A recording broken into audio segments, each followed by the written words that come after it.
유대로부터 내려와서 형제들을 가르치되 너희가 모세의 법대로 할례를 받지 아니하면 능히 구원을 받지 못하리라 하니,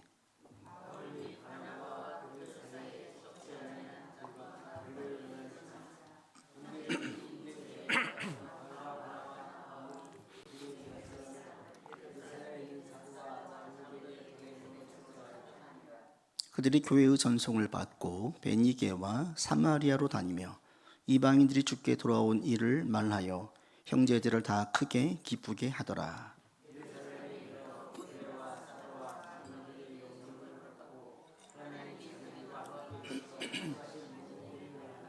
같이 합니다. 바리새파 중에 어떤 믿는 사람들이 일어나 말하되 이방인에게 할례를 행하고 모세의 율법을 지키라 명하는 것이 마땅하다 하니라. 아멘. 스퍼전 목사님에 대한 유명한 일화가 하나 있지요.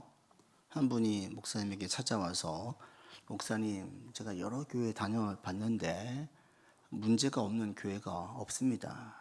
흠이 없는 교회가 없는데 제가 지금 아직까지 완전한 교회를 찾지 못했습니다. 그런 교회를 찾고 있습니다. 그랬더니 스펄전 목사님이 미소를 지으시면서 그랬대잖아요. 그런 완전한 교회가 있다 해도 당신은 그 교회 가시면 안 됩니다. 당신이 가는 순간 그 교회가 완전해지지 않기 때문입니다. 라고 얘기했다라는 거예요. 그러니까 이 교회 안에 문제가 있는 것을 이상하게 보시는 분들이 있는데, 교회 안에 문제가 있는 게 정상이에요. 왜? 우리는 다 죄인들이기 때문에, 연약한 존재이기 때문에 문제가 없는 교회는 없고요. 그리고 세상으로 나아가면 훨씬 더 많은 문제들이 있지요. 믿어도 자기를 죽이려고 애를 써도 안 죽여져 가지고 다툼과 분쟁이 있는데, 자기를 죽이지 않고 드러내려고 애를 쓰는 세상에서는 얼마나 많은 문제가 있겠습니까? 그러니까 우리가 세상을 살아갈 때에 문제가 있는 것은 지극히 정상적이고 당연한 거예요. 문제가 없으려면 죽어 천국 가야지만이 없어집니다. 그러니까 이 땅에 사는 동안은 우리의 삶에 많은 문제가 있음을 받아들여야 돼요. 그런데 이 문제라는 것을 이 앞에 얘기한 그분처럼 부정적으로만 볼 필요가 없어요. 사실은 문제를 우리가 어떻게 대응하고 반응하느냐에 따라서 이 문제가 상처와 아픔으로만 남는 경우도 있지만 영광의 흔적으로 바뀌어지기도 해요. 그 문제가 퇴보를 가져오기도 하지만 성숙을 가져오기도 해요. 그리고 그리스도의 안에서 은혜를 경험하는 가장 좋은 시기가 언제냐? 문제 있을 때예요. 문제 있을 때. 또 우리의 신앙이 언제 가장 큰 성장통을 겪으면서 한 단계 성장하느냐? 삶에 문제가 있을 때예요. 그때 비로소 신앙이 진통을 겪으면서 한 단계 성장하게 되어지고, 하나님을 붙잡으려고 말랑했던 그 손이 꽉 붙잡아지는 거예요. 그러니까 문제라는 것은 누가 어떤 자세로 대하느냐에 따라서 결과는 완전히 달라집니다. 지금 오늘 사도행전 15장에 교회 안에 문제가 발생했어요. 안디옥 교회 내에 1절에 보시면 어떤 사람들이 유대로부터 내려와 가지고 이들이 한 번도 들어보지 못한 이야기를 해요. 할례를 받지 못하면 온전한 구원에 이르지 못한다. 이 이야기를 바울에게 들어본 적이 없어요. 바나바에게 들어본 적이 없어요. 바울과 바나바가 이 안디옥 교회를 세우고 이들에게 가르침을 받았는데 이들에게서는 이런 가르침을 들어본 적이 없어요. 새로운 이야기예요. 그럴 때 이 문제가 얼마나 중요한 문제냐면, 이 문제를 잘못했었으면 이게 분쟁이 되어버리면 이제는 안디옥파와 예루살렘파로 쪼개질 수도 있었고요. 그리고 어쩌면 이 고수를 안디옥도 지켰으면 이제는 이것이 전 세계의 기독교가 아니라 유대교의 그냥 확장판으로 끝나버릴 수 있었어요.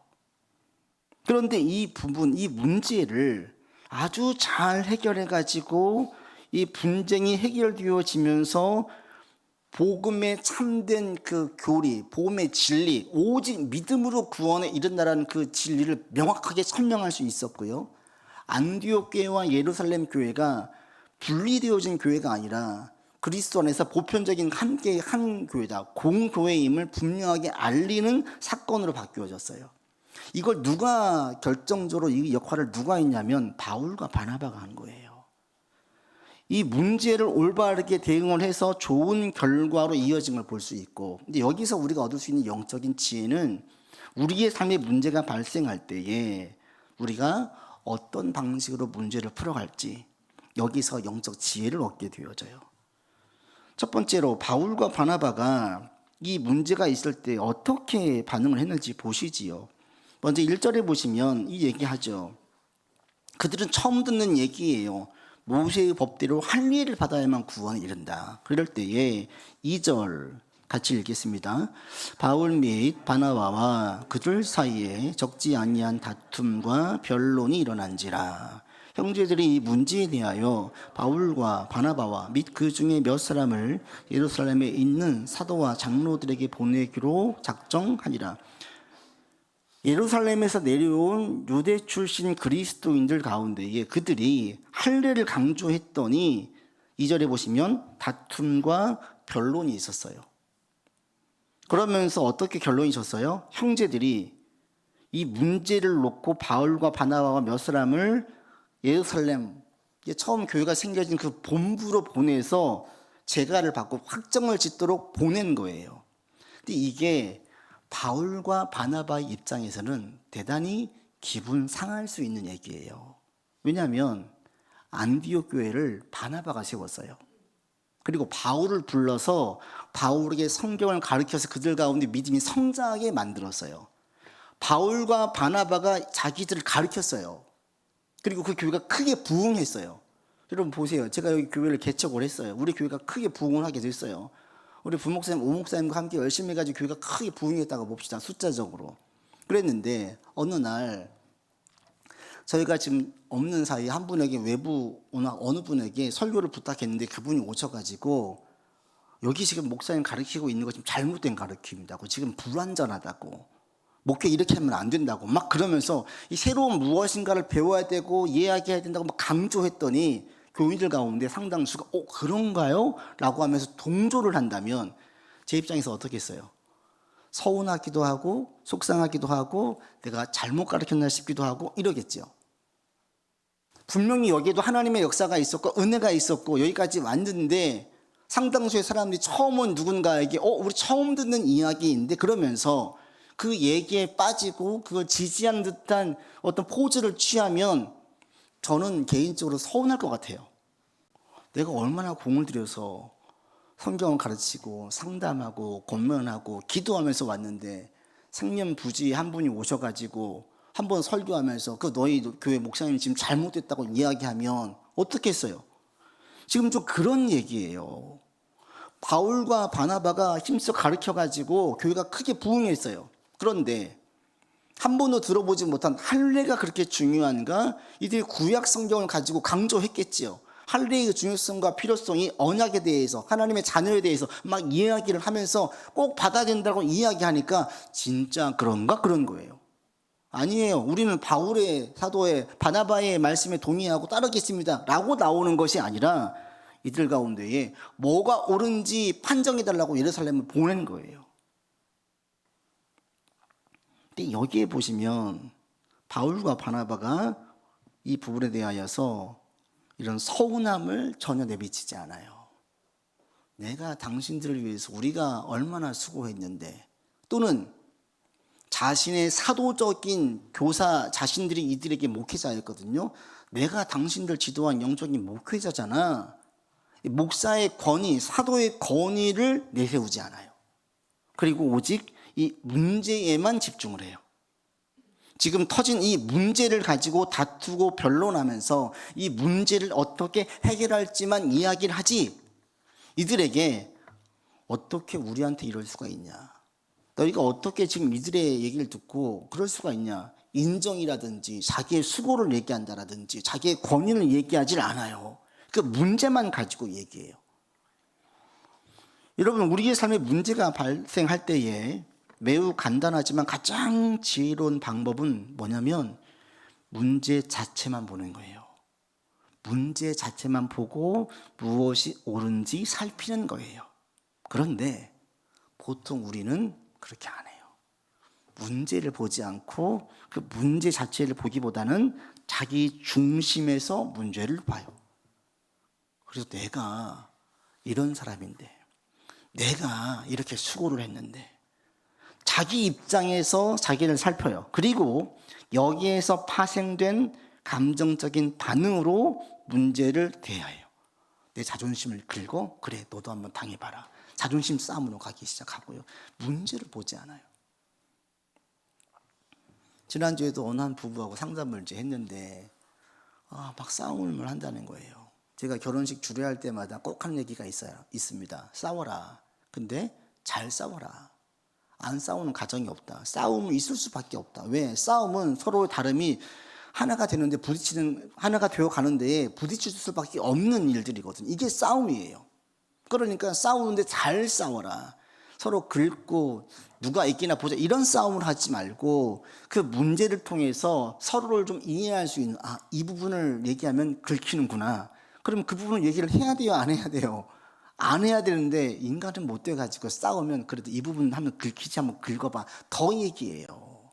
그러면 이것은 해결이 안 돼요. 큰 싸움으로 번질 뿐이지 이 가정이 화목해지는데 이게 올바른 방향으로 가지 못해요. 보통 인간이 이래요. 그래서 무슨 문제가 생기면 보통 감정적으로 대응을 해요. 또는 그렇지 않으면 지금 내가 관심을 두고 있는 그 부분을 가장 중요하게 여겨서 좁은 소견 가지고 이야기를 해요. 우리는 어리석어서요. 어떤 부분에 대해서 관심을 쏟고 막 정성을 들이고 시간을 들이면 갑자기 그 문제가 내 인생에서 가장 중요한 문제로 내 마음의 자리를 잡아요. 그래서 그렇게 반응을 해요. 우리 한번 재미나게 게임 한번 해볼까? 게임을 하면서 막 다퉈요. 왜? 거기에 빠지다 보니까. 아무것도 없어요. 그런데 그 게임에 빠지면 혈기를 부리고 화를 내는 분들이 있죠. 승부욕에 차가지고. 그때는 그 문제가 자기한테 너무 크게 다가온 거예요. 그러니까 그런 감정적인 반응을 보이는 거예요. 보통은 이래요. 그런데 바울과 바나바는 이렇게 대응하지 않았어요. 문제로만 보고 나아갔어요. 얼마든지 서운할 수 있는데 서운해하지 않고, 서운했을 수도 있어요. 그러나 그 서운한 감정으로 밀어붙이지 않아요.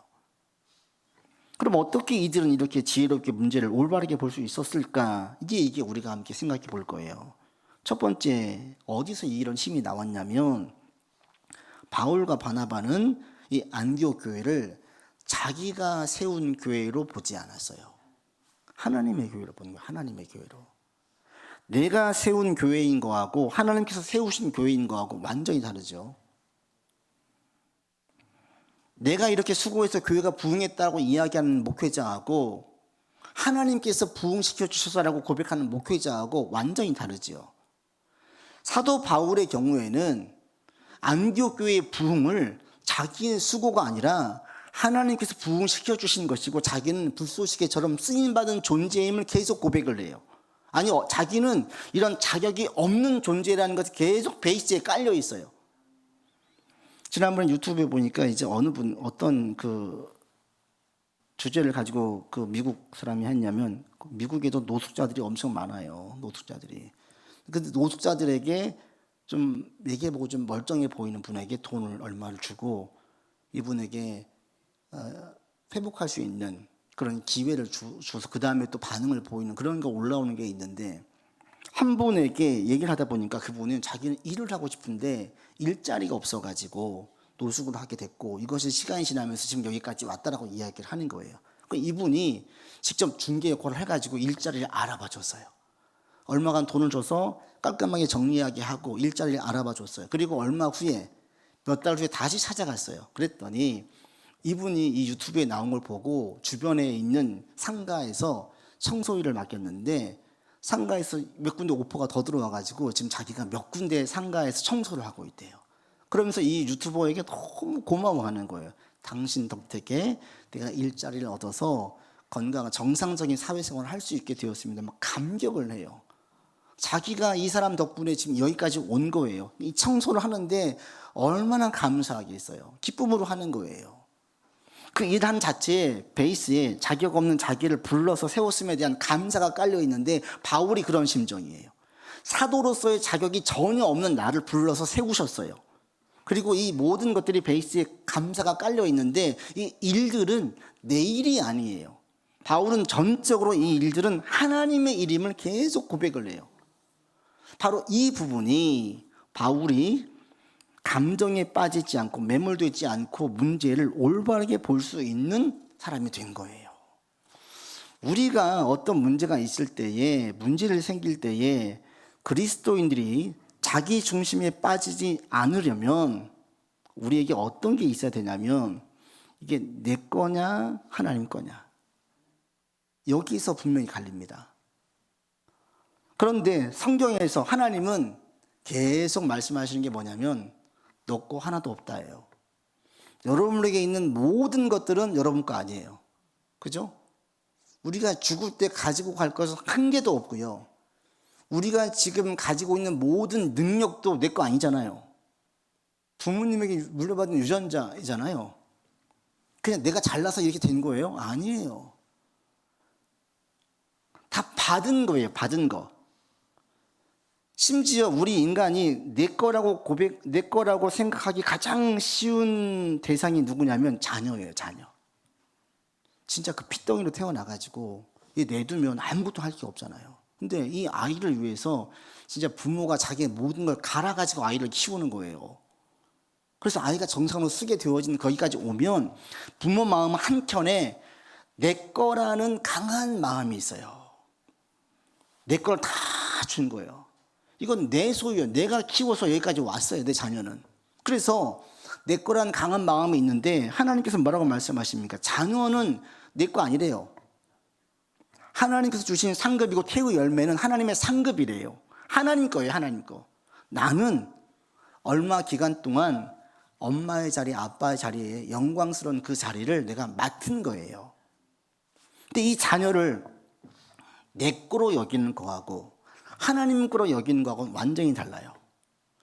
내 공로로 내 아이가 여기까지 왔다라고 생각을 하는 거하고 하나님의 은혜로 이 아이가 여기까지 왔다라고 생각하는 거하고는 아이를 대하는 이 말과 태도의 방식이 완전히 다릅니다.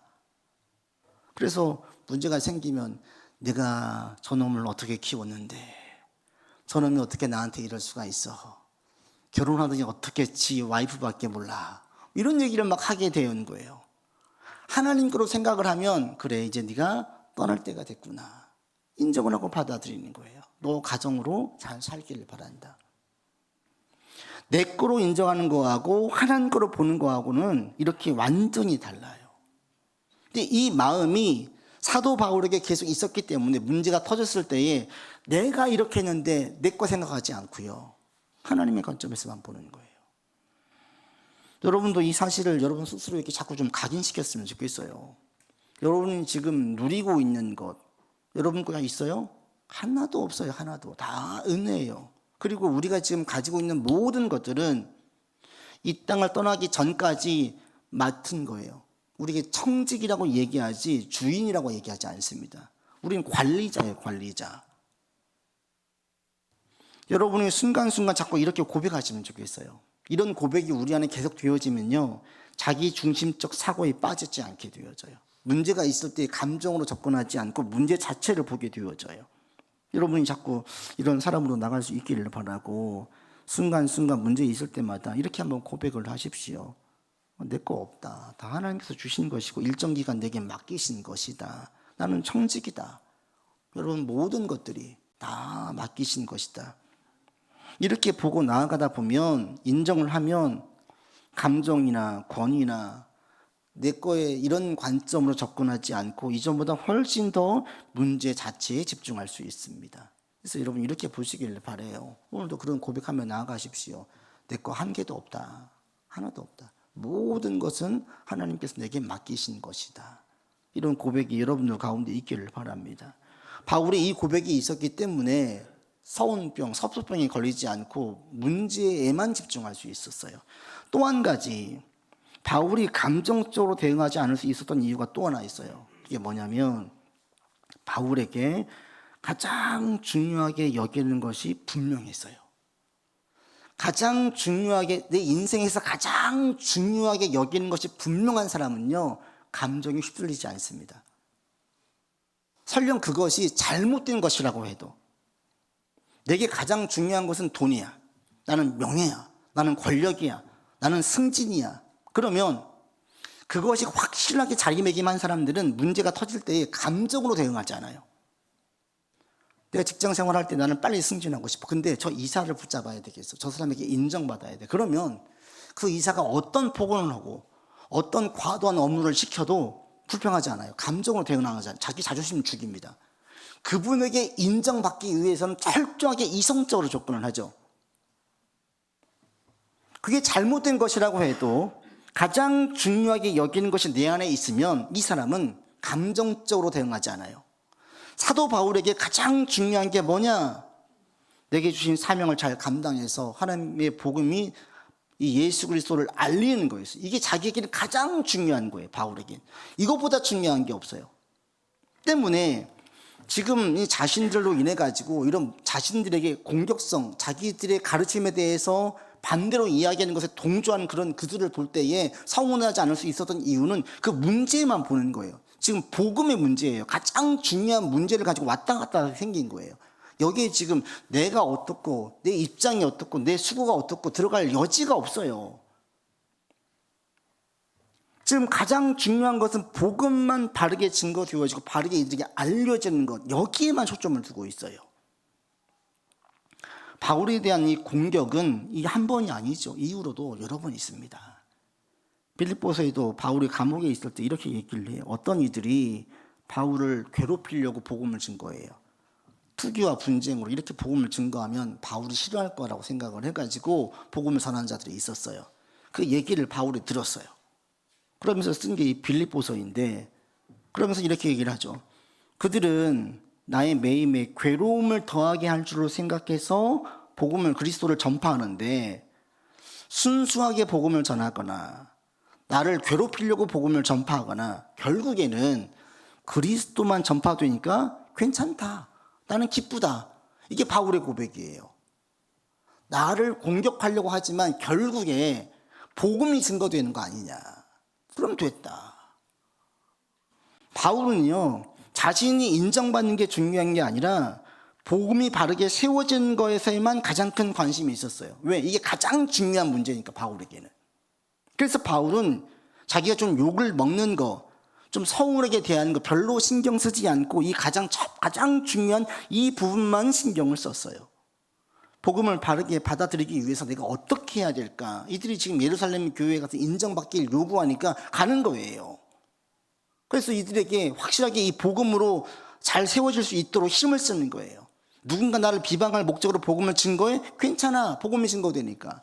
이게 바울에게 있었던 첫 번째였기 때문에 바울은 섭섭함이 걸리지 않고 서운해하지 않고 문제를 바르게 해결할 수 있었어요. 여러분에게도 마찬가지예요. 우리에게도 가장 중요한 게 있어야 돼요. 그런데 그리스도인들에게 가장 중요한 게 뭐냐? 우리는 전부 동일한 중요한 걸 가지고 있습니다.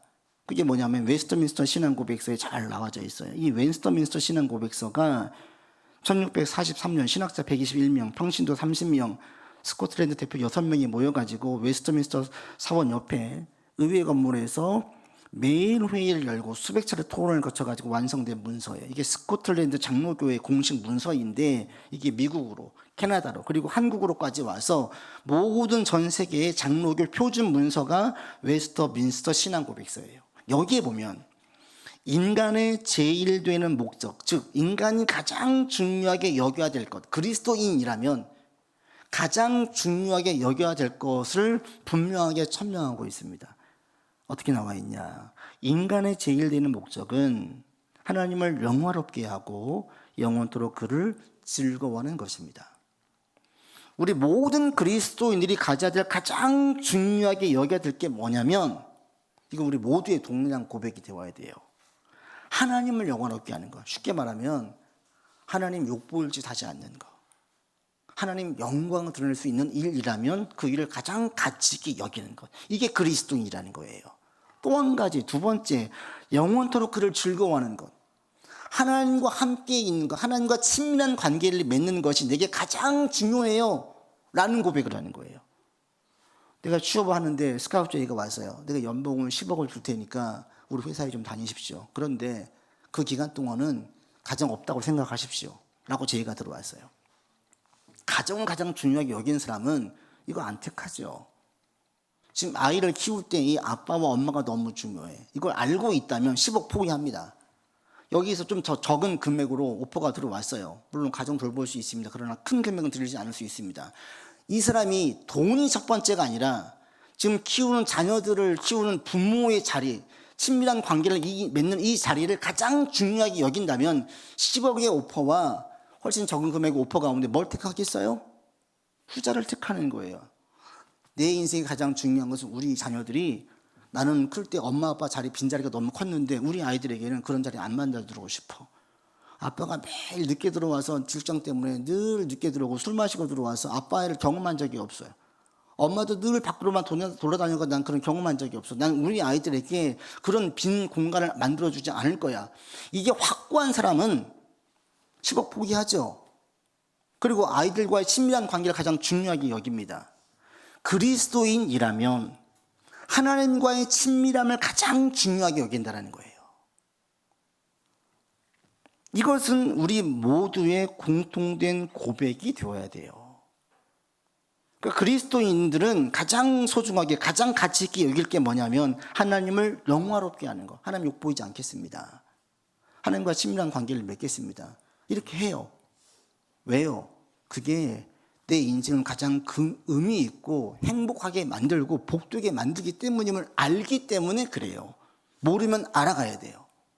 우리 인간이 하나님에게로부터 나왔대요. 어린 아이들은 엄마와 있을 때 가장 평안해해요. 아빠도 필요 없어요. 어릴 때는 엄마가 제일 편해요. 왜? 엄마 뱃속에 10달 있다 나왔기 때문에 그래요. 엄마 뭐 하나예요. 하나 때문에 엄마 품에 있을 때 아이는 제일 평안하죠. 성경에서 분명히 말씀합니다. 인간은 하나님의 형상대로 지음받았다. 그래서 하나님 안에 있을 때가 가장 평안해요. 가장 좋아요. 가정 만족감을 느끼고 가장 행복해요.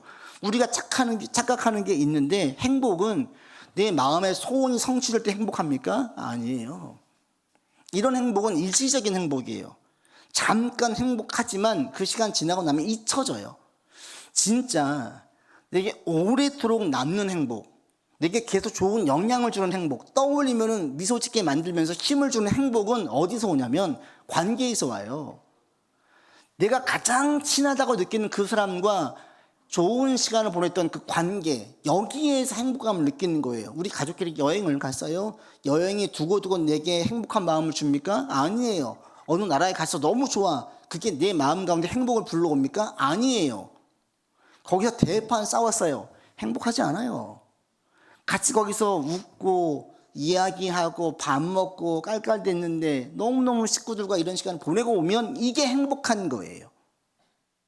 행복이라는 것은 관계에서 와요. 심지어 가장 소중한 사람과는 함께 울고 함께 고생하고 함께 아파했던 시간도 행복으로 남아요. 다시 거기 가기는 싫은데 그래도 우리 참 그때 잘 이겨냈어.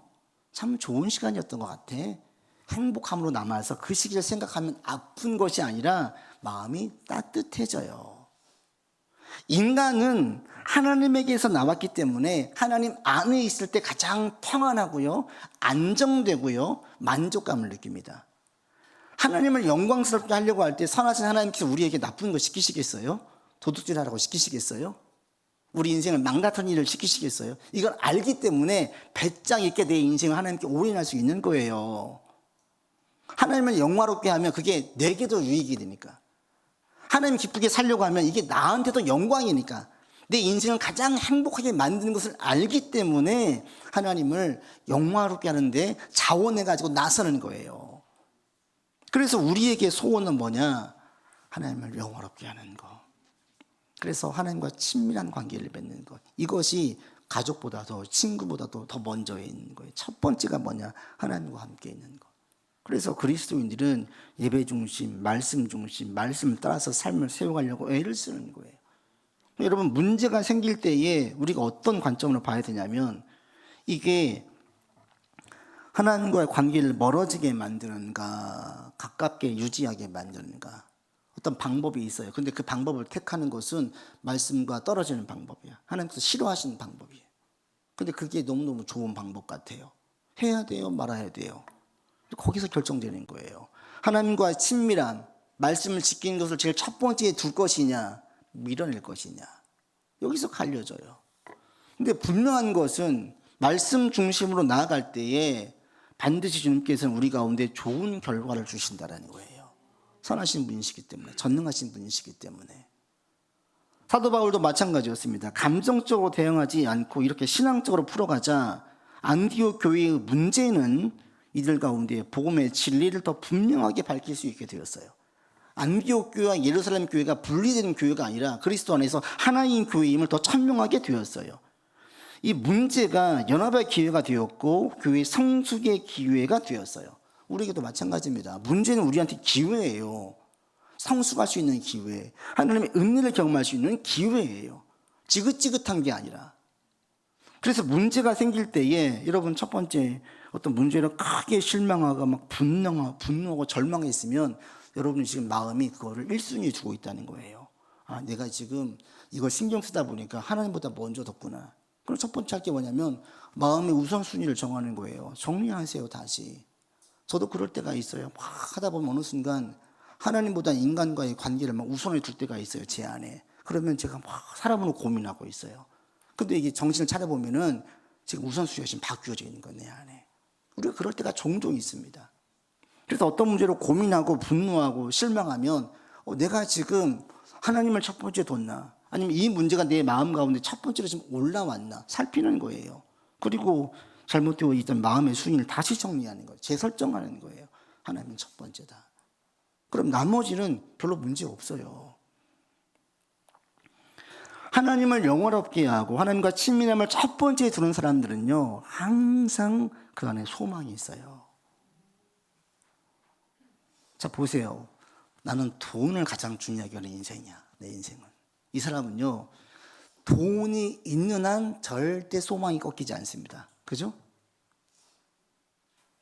내게 돈이 지금 100억이 있어요. 그러면 이 사람은 집에 도둑이 들어와도, 내 건물에 화재가 나도, 사기를 당해도, 친구가 떠나가도, 심지어 가족이 떠나가도 돈이 첫 번째인 사람은 절대 소망이 꺾이지 않아요.